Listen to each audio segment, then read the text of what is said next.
Assalamualaikum warga-warga sasmed sampurasun.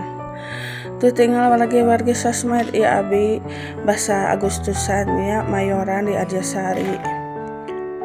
Tapi samemeh mayoran anak ya teh abi teh di bumi masak heula. Hayu recangan abi masakna. Tah ya abi masak tempe digoreng.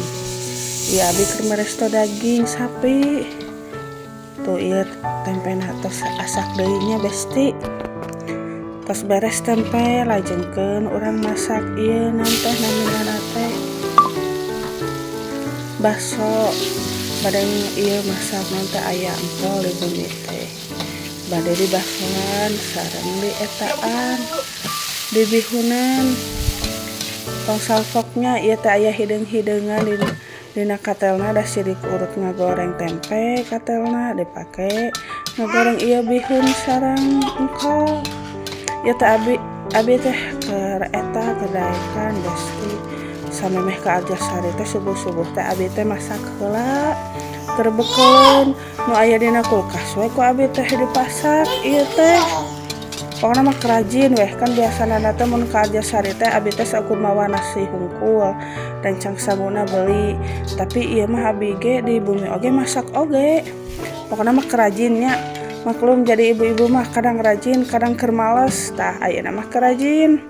Beres dimasak ieu bihun sareng engkolna sareng basona, lajengkeun urang masak ieu nya daging sapi. Tuh dicek heula prestona bisi masih keneh aya haseupan moal waka dibuka. Ari upami tos teu aya haseupan mah tinggal dibuka. Artina tos aman nya besti ngabuka prestona. Tah lajengkeun ayeuna mah urang asupkeun we ieu irisan bawang bodas, bawang beureum sareng bawang bombay sareng naon eta teh irisan jahe. Digoreng-goreng dugi kalayu, tos layu asupkeun ieu si daging sapina. Tong heran besti ieu teh daging sapi kurban masih aya keneh dina kulkas, jadi ku abi teh karek dipasak deui. Tah diaduk-aduknya tos layu urang asupkeun ieu samarana biasa we ngangge pedas ngangge uyah sareng eta naon teh namina teh kecap gula bodas sakedik ieu teh besti ngameh aya amis-amisan sakediknya. Tuh dikorah-koreh akhirna tos asak deui. Tuh urang kana ieu piringkeun. Hatur nuhun besti nu tos